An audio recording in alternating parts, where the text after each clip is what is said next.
Well, thank you everyone for being here. Welcome to our webinar today. My name is Nelly Willis, or Nayeli Willis, and I am GPS Program Director. I am also the director of all the programs of GPS en Español. I'm a Latina from Mexico. I had been here with GPS for almost 7 years.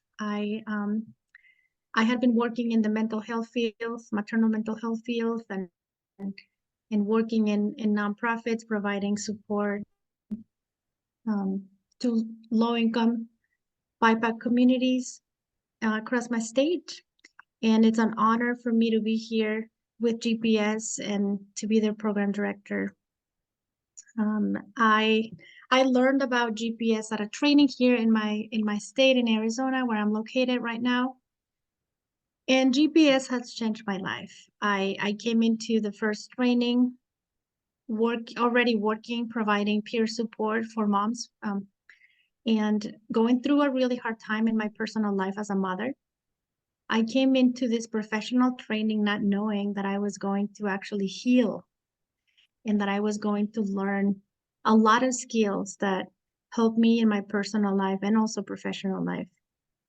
And here I am with GPS. I had an exit plan the first time I took the training in person. And yeah, I'm so honored to be here. I had implemented GPS support groups and the skills that I had learned here in different communities in both English and Spanish. And it has been really successful. We had been so excited and so honored to be part of this training that we have and that we are promoting and talking about today, which is our training, GPS facilitator training in Español, in Spanish. And this training is a training that it's a trauma-informed training. It provides a lot of skills and a lot of not only skills, but it also teaches you how to support somebody, how to be with somebody with the right approach. We know that, especially as a Latina, I know that we have this natural need and desire, the intention, the plan to support people, but we may not have the right training or we may not have the right skills. So GPS has provided that navigation guide, that GPS, that guide for me to support the people that I care for, to support the people in my community, in my own language, the people that look and sound like me, and to be able to empower not only parents, but a lot more people in refugee communities, in the perinatal community, and in other communities here in my state, and also internationally. So our training will be next month, the 6th of next month. It's a 20-hour training. It's all on Zoom. We want to invite you to apply. Ali will share the links in the chat, but you will also receive a thank you email with the link of this recording and also the different applications or the different event pages that we have. We will share all that information with you, and I would love to see you at the training in a couple of weeks. We are going to stop at the end with questions, but for now, we are going to present about this training and about this wonderful model, GPS. And I want to present to all of you GPS CEO and a dear friend, Liz Friedman. She's co-presenting with me today.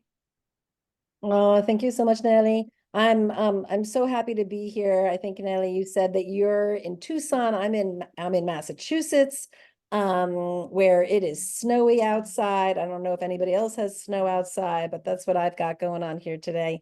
And Nelly, I just have to go back to that story because I think it's just such an amazing one. We did a training in Tucson, Arizona, a number of years ago, 7 years ago, right? And it was a big training. It was a lot of folks from the perinatal mental health world, as well as from addiction and recovery and providing support to Latinas and Hispanic community in Arizona. This was during a very difficult time, of course, in our history as a country. I mean, this overarching time is very difficult to be a Latina and to be a Latina or Latino in Arizona. Not a picnic by a long shot. And I remember you telling this story. Actually, I think I just heard it recently. And so it's really struck me because I don't know if you ever told it to me before, but Nelly had an exit plan. Remember, she said, I had an exit plan. She went to the training that her boss made her go to. She sat by the door. She thought, I'll get through an hour or two of it, and then Yes. I'll sneak out, right? That's what you told us. And not only did you stay, but you stayed for years. And, and I know you as a dear friend. I know how much the work has impacted you. And you have led the way. You have led the way in bringing this work to the Spanish community, Spanish speaking community, Hispanic community, and both in the United States and internationally. And that's quite remarkable. It's just, it's, what our dream has always been, is to build a model that can provide peer support in a support group environment that can be really tailored to any unique population of people.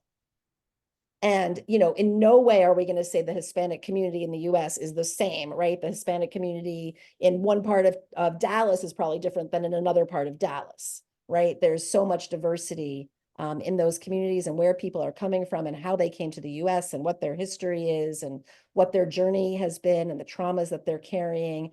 And what's beautiful about this model is that we can do it in English, we can do it in Spanish, we do it in languages for Afghan populations, for Chinese populations, for Arab populations, on and on and on. We've brought it into different languages, brought it to different communities, and infused it with the values and the lived experience of the people who are both leading it and who are attending the groups, so that it is home. It's home for whoever comes to it. And it is home because we've created this model that then can be infused with that value, those values, the culture, religion, beliefs in God, prayer, all of that can come straight into the model so that while it has incredible therapeutic benefit and benefit to support people through mental health crises or complications, or just the anxieties and depressions that are part of normal life, but it doesn't do it with the barriers that often happen for our peoples when they go to the mental health system. And that can often feel like an unsafe place to go when we need help. And so support groups really reduce the barrier to care, increase the access for the community, and give people an opportunity to have a courageous experience that allows them to heal and to develop their own inherent resilience and have that supported, no matter what their lived experience is, no matter what traumas they have suffered. And, it really goes to our core belief at GPS, which is that all people can heal. Whatever has happened to us, all people can heal. And we're going to create that opportunity for them. So I'm so excited for us to share this model with you. We're going to get off this first slide, I promise, to get some more different words up here. And I just want to share with you for a sec, part of the community that we have supported and have partnered with. These are many, many of the organizations, not all by any stretch of the imagination. Just to highlight some of them, we've done a lot of work in perinatal mental health. As you can see, the Mass PPD Fund, the Perigi Fund, Dignity Health, Perinatal Support Washington, where we have a very large presence in Washington State. And then you can see that we've done a lot of work with recovery, folks who are in recovery from substance use, in Massachusetts as well as nationally. Massachusetts Department of Mental Health has been a partner. In Washington State, again, the Department of Youth and Families, Children, Youth and Families has been a very big partner in bringing this work to the state of Washington. And then directly to Hispanic and Latino populations, One of our earliest projects was with Waku Kawak, which is a Mayan Health Alliance in Guatemala, where we brought the work to Spanish and then to indigenous Mayan languages so that folks could really participate. And then you can see some others. Latinas 413, that's in my community and neighborhood, El Rio Health, and many others. So, and your logo will be up there soon, because we're very committed to making sure that GPS is in the hands of the people who need it. And, you know, if this model, when you get to the end of this webinar with us or listening to us, and you get to explore a little bit more, if it resonates with you, please, please be in touch. We will do everything that we can to make sure that you get to bring it to your community, and that you get to partner with us, because that's what we want more than anything. All right, moving on. So support groups. We really believe that support groups are the first line of defense in the mitigation of trauma, in the treatment for substance use disorders, mental health challenges, really transitions of any kind. It was one of the hardest lessons and most important lessons for me personally during COVID, when I was trapped in my house like everybody else. I'm married to somebody who wasn't able to stay in our house. And so every day I was terrified, like many of us were in those first months and even that first year of our exposure and what that would mean and if we would survive. And I mean, I remember very clearly, like thinking like, will my children have parents at the end of this? Like what will happen because of this, right? I mean, it's even hard to imagine now, even though it's only 4 years away from us. But we were really all in that place. And one of the first things that we did at GPS was we started offering support groups for folks during that COVID crisis. And we offered them, and they were available to people, anybody who could find them, they were just free. And really, it was one of those things like I needed to provide it for everybody else, but oh my goodness, I needed it for myself. I needed it for myself. And it really became that first line of defense for me and for everybody who had an opportunity to participate. And it opened up this lens to me that not only when we're in support groups and having that opportunity to have the therapeutic benefit of being in a community that way, are we healing past hurts, the things from our childhood, the things that are even generational, the challenges maybe that are happening in our lives. But when we're right there in the middle of a trauma unfolding in the moment, we can come together in a support group and we can do the healing that we need to do to determine whether this experience we're having going through COVID in this instance would be lodged in us like a trauma, or if it would be an opportunity for more resilience to grow. And that's, I think, the opportunity we have at every moment with the people that we work with. What path are they going to take? Are they going to be able to heal and take their next step forward? Because what we know is there are lots of things we can't do. We can't change. We're working on it, right? But we can't change the immigration system, the broken immigration system in our country, the ways that people have to experience trauma to be able to get free from the tragedies that are befalling them in their homelands, the way that racism may run in our country, the policies that are coming, who's going to be in the White House next. All of these things are out of our control, but we know that they have direct impact on the people we serve. In a support group, what we're doing is we're helping people with the things that they can change, the things that they can impact, which are having greater resilience so that they can face the challenges of today and of tomorrow with grace, with stamina, and, and with the deep love that they have, of course, for their families, themselves, and their people. So that's why we say social support is really that first line of defense. And what we're really trying to do in our groups, we're striving to create these courageous spaces for people that become the very foundation, certainly the foundation of GPS, but I would dare to say the foundation of any of us being able to heal from anything.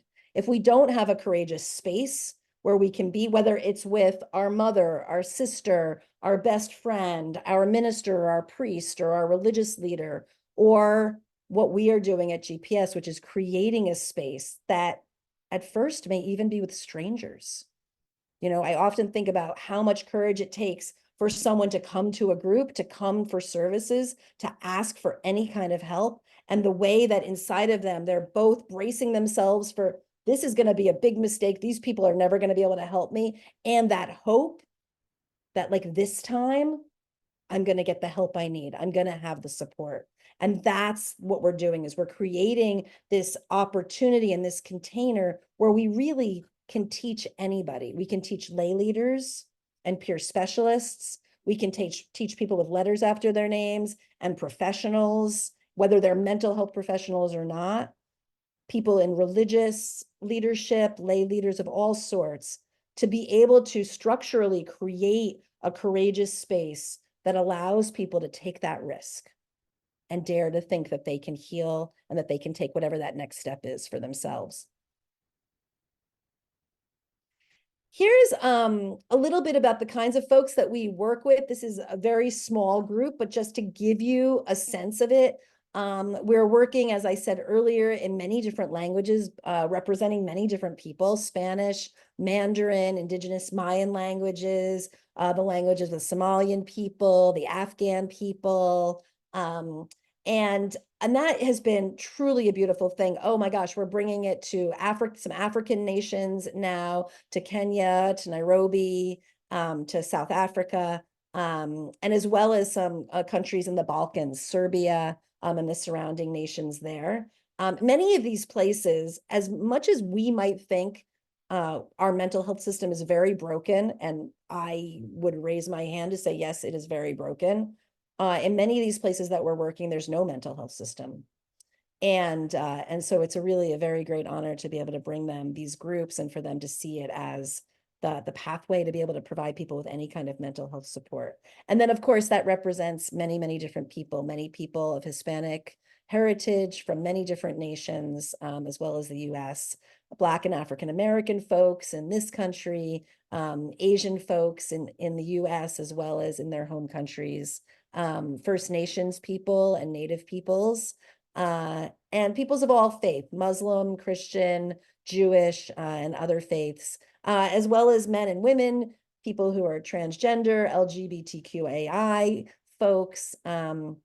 Oh my gosh, and this is like such a sampling of a list, right, Nelly? Do you want to add anything here to who we're including in this big umbrella of GPS?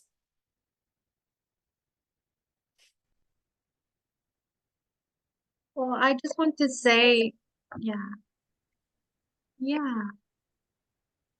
yeah, Anything you yeah. want to? We had been working within different indigenous communities as well. Perfect, perfect. Thank you. All right, so let me tell you a little bit about, some of the pieces of GPS. I really want you to understand that GPS group peer support is a very structured modality. It's got a very clear and consistent design that we can replicate. And that's one of the things that is so important to us at GPS, is being able to have consistent results no matter what community is using the model, who's leading the model, where it is, if it's in a WIC center, or it's in a community center, or it's in a mental health center, or it's in a church, mosque, or synagogue, or wherever it might be, that it's the same experience for folks. And some of the major components of the GPS model is, one, that it's trauma informed, and it's a community-based group mental health care model. I'm going to talk a little bit more in a little bit about what I mean by trauma informed. And I'll just say here that in brief, what we mean when we say that GPS is trauma informed is that at every moment of the model, from the moment someone walks into our room, whether it's in person or on Zoom, to the moment that they leave, we are thinking about how to create the best experience for them and to ensure that their lived experience is honored and that they have the safety necessary to be able to take the courageous steps forward for themselves. We promote personal resiliency and self-efficacy and empowerment. That's really the outcome of the group experience. And sometimes people ask us, how many groups do we need to come to? And our answer is that really is determined by the individual. Sometimes someone comes to one group and they're like, I'm good. I got this. Like, okay, there's nothing wrong with me. Like, I'm ready to go. And other times somebody wants to stay, and they want to be there every single week. And they say, this is my lifeline. And this is how I get through every other day and every other moment of my week, is because I'm here for this hour. And one of the reasons that it does that is because social support diminishes isolation. So as we increase that social support, we're also diminishing isolation. Isolation becomes like the key element in really any mental health struggle. And I would dare to say any struggle, period, is that feeling of isolation. And when we can break that isolation, then we start to create the way to be able to really help people heal and recover. We provide a structure that is really easy to use and adaptable.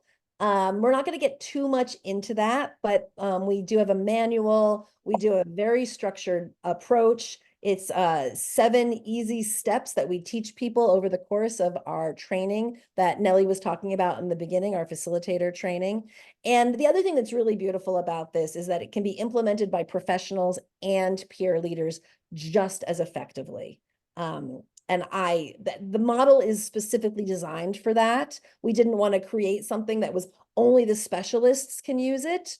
But what we've heard from folks who are social workers and mental health counselors and other folks in those kinds of professional fields is that they never learned this in graduate school or in their undergrad. They didn't learn how to run groups at all. And when we talk to the peer leaders, they say, oh, well, sometimes peer leaders and peer specialists do get training in how to be a peer support person. You see this a lot with folks in the community health workers and other populations of workers where they're really trained in that. But what they're, again, not trained in is how to do that in a group environment. It's like this special place where GPS is living. And so we've heard from all of those folks that this has made an unbelievable difference for them in their work. Nelly, am I still talking? No, this is you. Okay, good. I'm like, that was too many slides for me to talk. Okay, you go. Thank you. You're Yeah. welcome. Thank you, Liz. Well, we know there are many different cultural barriers within our own community. We are specifically speaking about the Latino community, and these barriers they may not be uniquely for the Latino community. I mean, a lot more communities and populations may be facing the same external and internal barriers that we run into. We know that there are inadequate mental health resources in Spanish. And even when we have some resources in Spanish or for Latinos, they may not be using the appropriate language. They may not have the people who can connect with the community. We know that, and I know this to be truth because it's my reality. Some of us as Latinos, we don't tend to engage in mental health treatment without more Latinos in the room. It's hard for us to connect and it's hard for us to trust if there is a community service, if there is a peer support service out there, if the people who are leading the groups or the programs or the people who are coming to the programs don't look like us, don't sound like us, don't eat like us, or don't laugh like we do, then connection, it's really a barrier, right? We just can't let go, we can't stay, we just can't get the services if we don't feel at home, if we don't feel in community. Another external barrier, it's the language and the culture. And we know this to be truth, even though we may have services offered in Spanish, the context may be missing in some. There are not enough Latino providers who speak Spanish and understand the unique messages and the stigmas, the challenges of the Latino community. And even if we understand them, I mean, we really need to demonstrate that cultural competency that may be missing in a lot of the resources out there right now. The trust. Without trust, we have nothing. If the community is not trusting, not only our people, the people who are providing the services, but the programs, and they're not going to come. We know that trust is the foundation of it all. There is a legitimate fear um, in the lack of trust. We know that discussing our problems in public spaces and agencies, it's risky. There are a few places where we feel safe to share our struggles. We take a risk here. We really take a risk by asking for help or receiving help. And if we don't trust the place or the program, then we won't be able to receive the support we may need. Next slide. All right. Well, there are also cultural barriers within our community that makes us resistant to seeking mental health. I know there's a lot of aspects here. It's not only the resistance, but it's also this quality that Latinos have, and I include myself in here. We may not know how to ask for help, or we may not even know how to receive the help. And these are not unique for the Latino community. Again, the same barriers may apply, to other populations, the stigma and the shame. Perhaps we don't talk about mental health problems. We don't really vent, out in public. We say, wash your dirty laundry at home. La ropa sucia se lava en casa. The trust, again, here. We have a history of trauma, discrimination, targeting. We protect ourselves by not trusting. It's a survival mechanism, and I can speak about it from my own perspective. Like I internalized emotions to survive, right? I was not allowed, or I was not allowing myself to show any sign of weakness because I thought that being vulnerable could be a risk to take. When I came to this country as an immigrant, I came here alone, and I didn't know who to trust. I didn't know where to ask for help, so I just didn't in the beginning. Some of us, if we're parents, we may even be afraid of being reported to an agency or DCS or DCSF. If I say what I really feel or what I'm going through, then what if my kids are being taken away? It's some communities like the Latino community may be targeted if they say something, if they really say how they feel. There's also the lack of understanding about mental health. We need more education across the board. Not only the people, not only parents, but we really need a lot more awareness and information, education. Many people, including family, faith community, and health providers, do not understand PMEDs perhaps, or depression, anxiety, or other mental health experiences. We are being called crazy. They say está loco, está loca, when we actually open up and say, I may be going through depression, or I may be going through anxiety, or I had been crying a lot lately. I'm stressed, and it's risky to just say how we feel. Okay, we're gonna go to the next one now. There are a lot of expectations, and this is part of the culture. And again, this can be applicable in many other cultures as well. But the self-sacrifice for mothers and women, we are being told that we need to put our husbands, our children, our parents, our in-laws, our cousins, our community, our church before anything else and anyone else, including ourselves. We are overgiving, overdoing, overserving, over volunteering, and over loving other people, and we are forgetting ourselves.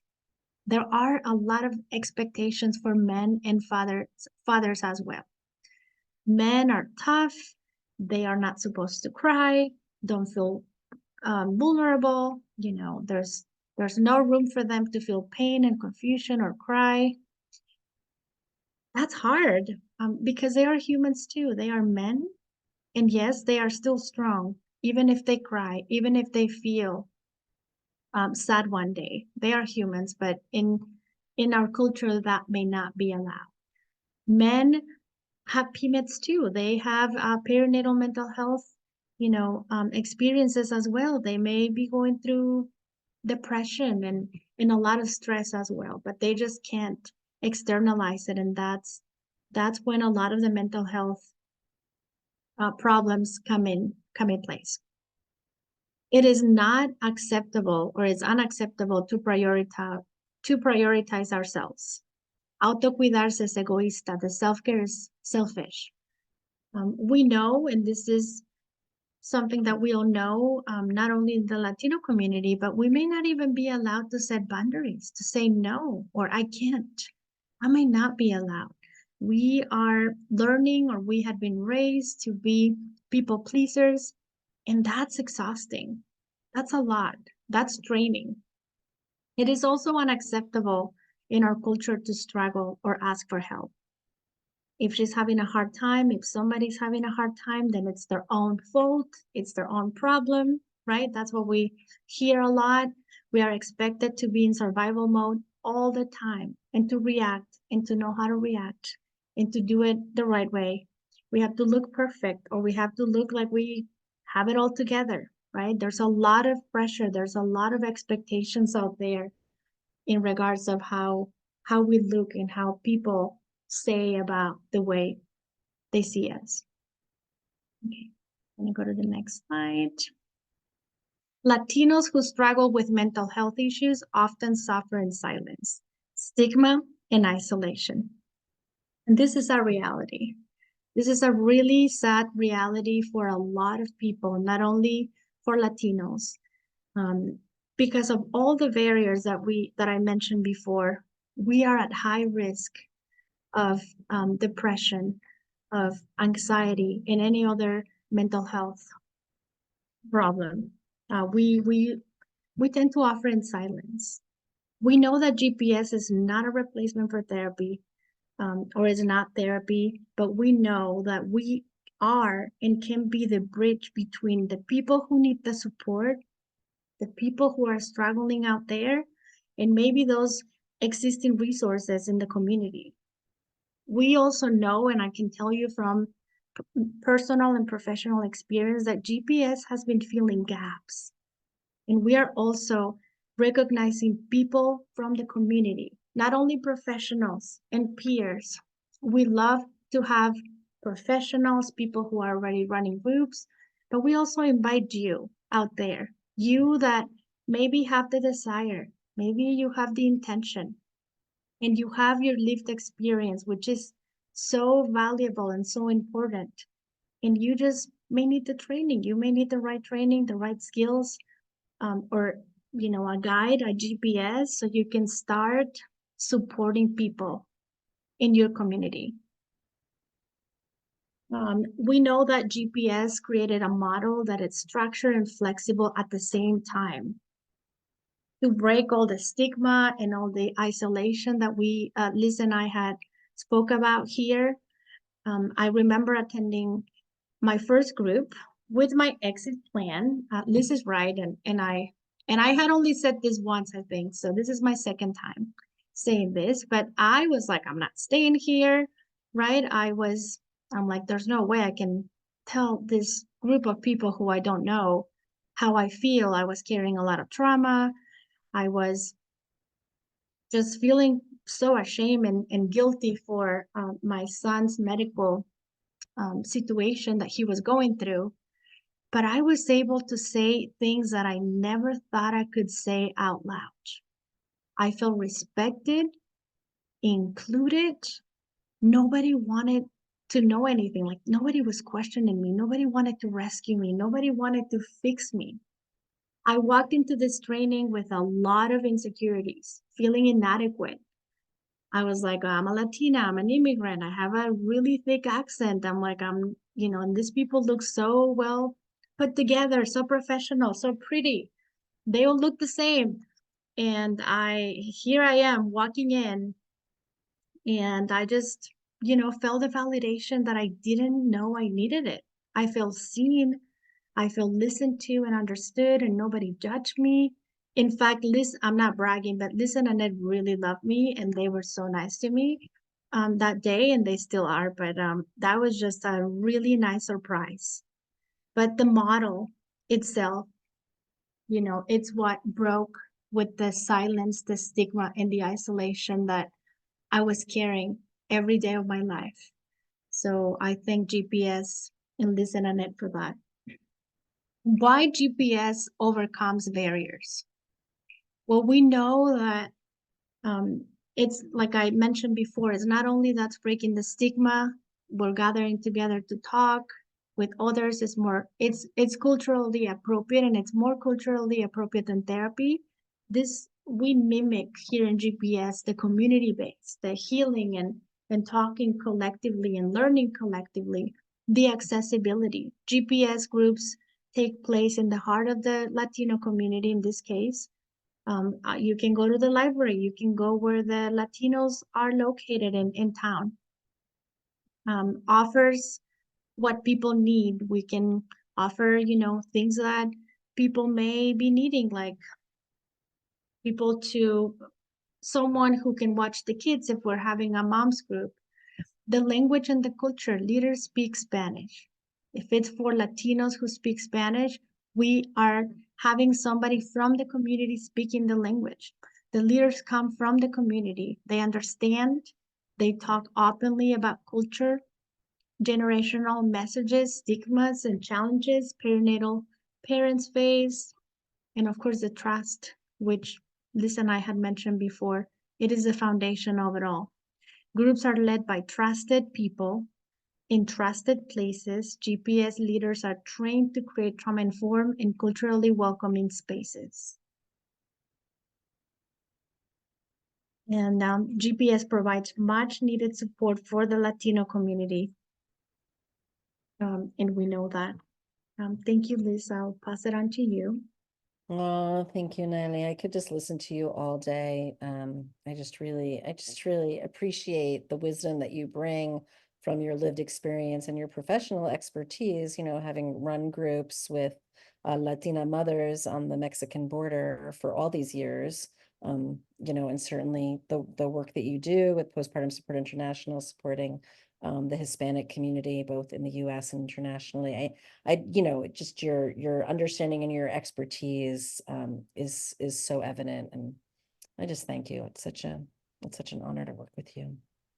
Thank you. Thanks for forgiving me with my exit plan. That's I'm so glad that you stayed. I imagine if you hadn't, how different my world would be, truly. And and you're not the only person who said something like that, I think it's often that way for those of us who have been abused or have suspicion about the mental health system, or have experienced racism at the hands of the medical care system or the mental health system or anywhere. And what you said that really, really struck me is that not trusting people is a defense mechanism. Like that is just so utterly profound. Like, of course, right? Like you'd have to be stupid in many ways to live in many of the places where people do and trust and think that good things always happen when you trust, right? And so what we're really doing is we're trying to create an environment where people can dare to trust again. And I think that then creates this space where we can look at what we've been given. We've been given by our mothers and our fathers and our grandparents and our great-grandparents and our culture and our history and the moment and all of the ways that we've internalized those messages, those traditional roles of who we're supposed to be, and the voices that nobody needs to say to us anymore. We know what it is. Obviously I'm not a Latina woman, but like we know what it is to be that person, right? Like we've been told what we're supposed to do and what we're not supposed to do, and nobody has to tell us anymore. By the time, right, we're our age, we know very well, like we can hear that voice in our own head. And so what we're trying to do in many ways is create an opportunity where people can acknowledge that, and then they can find their own truth. And not to disregard or discard our heritage and the beauty of our peoples and our cultures, but also to find our own way in this unique moment. Because as you said, Nelly, that pattern and that belief and that habit of not trusting to protect ourselves, maybe that makes good sense to keep doing. And maybe it doesn't. And how are we going to assess that so that it's not just that, right? That thing that we do, but that we can actually find our own truth in this moment and be honest so that we can say the things that we need to say, that if we want help, that we can say that, right? If we need support, if we need to find expertise, all of those things, then we can find them for ourselves. And that's part of what we're really talking about when we are sharing about GPS being both trauma-informed and responsive, because we want to create an opportunity where people can grow into themselves as they want to be. And that being trauma-informed and responsive really means that we're not going to tell people how to be. We're not going to tell people what their experience has been. We're not going to bombard them with advice. We're not going to interrupt them. We're not going to worry at them. We're not going to tell them to stop crying or pack it all back in. We're going to say, who you are. You are responding in the right way, given your life in this moment, everything that you've carried up until this point. And yes, okay, you want to go the next step. And what is that step? But you get to determine that. And we're going to be here to support you. And that's how we really turn what could be, a support group could be almost anything, right? But what we want it to be is an opportunity for people to be able to take that exhale and to say, I get to be me, imperfect, broken, damaged, hurt, courageous, relentless, like with so much stamina and so much heart and so much hope, like all of me. I get to be that here. And then I get to determine what my next step is. The ways that we do this is that we provide a structure and sequence that both the facilitators and the group members can rely on for safety and comfort. If you go to a support group in a GPS group in Houston, we've had many support groups run in Houston. You go to a support group in Seattle, you go to a support group in Tucson or in Boston or rural areas around those places, the support group is going to be the same experience. It may be in Mandarin, it may be in Spanish, it may be in English, it may be in Pashto, depending on the community, but the structure is going to be the same. What I love about this is that it makes it very consistently easy to teach people. And what we teach people is cognitive behavioral therapy, motivational interviewing, mindfulness-based stress reduction, peer-to-peer support, psychosocial education. But we never really call it those things, but it's all in there. It's all in there. It becomes like the multivitamin pill. Our leaders are trained to provide and create these courageous spaces so people can share these struggles, confusions, and pain openly. What we believe is that the places where we keep things secret and we keep them quiet and we think of them as taboo, those are the places that are eating us up.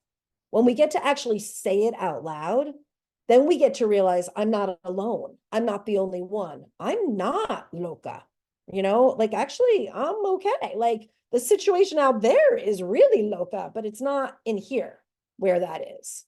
And that's one of the things that we're able to train people to do. And that gives people the space to express emotions that may have been silenced by trauma or cultural messaging, or really by survival, right? Like there are times when it doesn't make sense to make a lot of noise and bring the attention back to ourselves.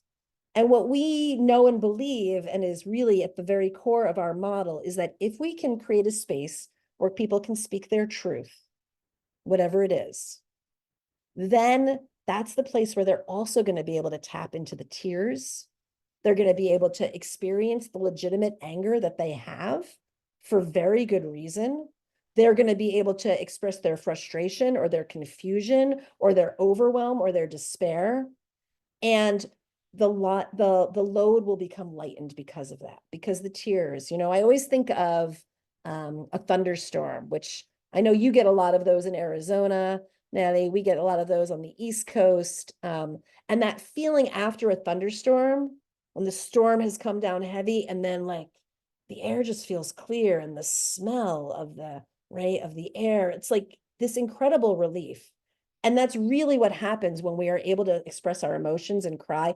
And there is really good research about this that talks about the release of endorphins and the chemical release of cortisol and all of those different components that allow our system to relax and to be able to recalibrate, and then to be able to think, right? Like, what do I do next? What am I going to do? What's the next thing I do for my children, for my family in this situation at work? Because we want people to be able to move forward with their lives. And through that they can change the effects of current and past harm and trauma to support their ability to take positive steps on their own behalf. So when I talk about GPS group peer support to people, I often don't talk about it at all as a mental health support. I don't talk about it necessarily at all as something that gives people the opportunity to have the good cry that they really, really need. I talk about it as the tool that we need to help free people's ability to think from past trauma so that they can take positive steps forward on their own behalf. Because it always goes back to, for me, to all those things that we can't change. Like, you're here because you care a lot. You just carved out an hour of your workday to be here to learn about this new tool because you care about the people you serve a whole lot. And we want to be as impactful as we can for them. GPS, oh, this slide's got a lot of things on it, Nelly. I'm looking at this slide. Okay. And I think a lot of this we already covered, so I'm going to go over it a little bit more quickly, but we provide that structure and sequence so facilitators and group members can rely on it for safety and comfort. What do I want to say here that's a little bit different from what we've said before? Really, it's this last line, right? We want to support the development of post-traumatic resilience. That's what we're talking about. And I love that phrase. We tend to talk about post-traumatic stress, we talk about trauma, but if we do it right, then we get to talk about resilience. Because the reality is, and this is the hard reality, but I know we all know it, traumas aren't going to be slowing down anytime soon. With the climate crisis, with the need for people to flee their homelands that are not safe because of the way that racism is used as a tool in this country to galvanize political policy that I personally don't agree with.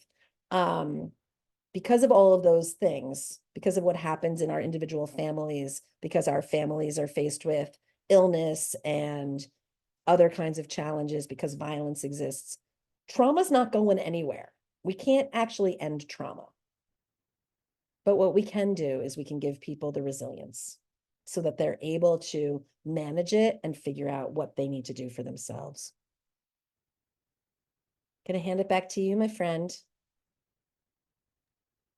Yes. Well, all the benefits for community health workers, promotores, peer support, leaders, counselors, coaches, and all those amazing people that are working in the front line of peer support that come to our trainings, not only in Spanish, but also in English. You will learn how to use trauma-informed communication skills with clients, one-on-one, and also in a group setting. Break down the stigma and barriers to mental health care, talk about mental health in an actually acceptable way, using words and concepts that are commonly used in our culture. Yeah, you will learn how to deal with PTSD with individuals and in groups, hold emotionally difficult and challenging situations with grace, deal with our own stress, PTSD, and secondary trauma. We are doing very important work out there, and we need the right training. Personal transformation leads to collective transformation. We know that Latinos heal and learn collectively. We learn in community. We heal in community. When you strengthen a parent, you are strengthening a family. When you strengthen a family, you strengthen a community and change the future. We know that when we help and support one of the family members, if we are working with parents in recovery, if we are working with perinatal parents struggling with mental health, if we support one of the members of the family, then we are supporting the whole family. That ripple effect of influence exists no matter what. It can either be a downward spiral with mental health of individuals it's not addressed. GPS have the power to break generational cycles and bring messages out in the open so we can change and overcome them. We need a reflective moment to see that the messages we carry are not good for our family sometimes. And GPS, it's a very reflective experience. The spaces, all the spaces need structure and consistency. The person who is in transition or in a process needs the support because it is isolating. It's a risk. It's isolating to also wanting to heal and become a better person, right? When we are going through a process, it's a risk. People don't necessarily support personal change or power or courage. So we need support. We need support groups like this to keep being strong, right? We know that having that support network and having someone in any process we may be going through, it's the key. Listening is the key here at GPS, and it's something that you will learn how to implement and how to do. A safe space where we are not judged. You're going to be able to run groups, to support people one-on-one, to learn very essential skills that promote healing and transformation in the people you are working with. We may not know how to start a support group, and that's okay. We may not even know where to start or how to support somebody one-on-one, but that's why we come in handy, guys. We are here for you. We have developed this amazing model, this amazing structure with steps and examples and a lot of interactive practice in our trainings. We know that there is power in the words, in the action, in the intention that we have, in the empathy, but we all need a guide. We all need a navigation system, and we all need a GPS, and here we are for you. Right? So now we'll go to my favorite slides of all. We may not be able to change a situation, but by speaking and being heard with respect and compassion, we can change our relationship to it. This is the border wall with Mexico. I am located about an hour and a half from it, and I have seen it many times. And this wall, it's not only representing all the immigration situations that we already know. For me, the wall represents all the barriers, all the challenges, all the closed doors that a lot of us, not only in the Latino community, but a lot of us have to face when we are seeking for support, when we need the support and we just can't ask for it. When we really need somebody, everybody needs somebody, and it's okay to assume that everyone walking into our programs and our groups may be carrying pain and trauma. And that's why we need the right training. The most profound act to heal is to speak. And the most profound act to help is to listen. And that's a very powerful skill that I have learned here at GPS. Being able to offer the skills and tools to transform communities, it's really motivating, guys. And as soon as you come into our trainings, you're going to be able to experience that. And I can't wait to hear the transformation that will happen, because transformation happens when we run groups, when we come to groups. We see the impact one day, the first day, and then we can also see the impact, and I have seen it in many people long term. Transformation is happening in the spaces run with the GPS model.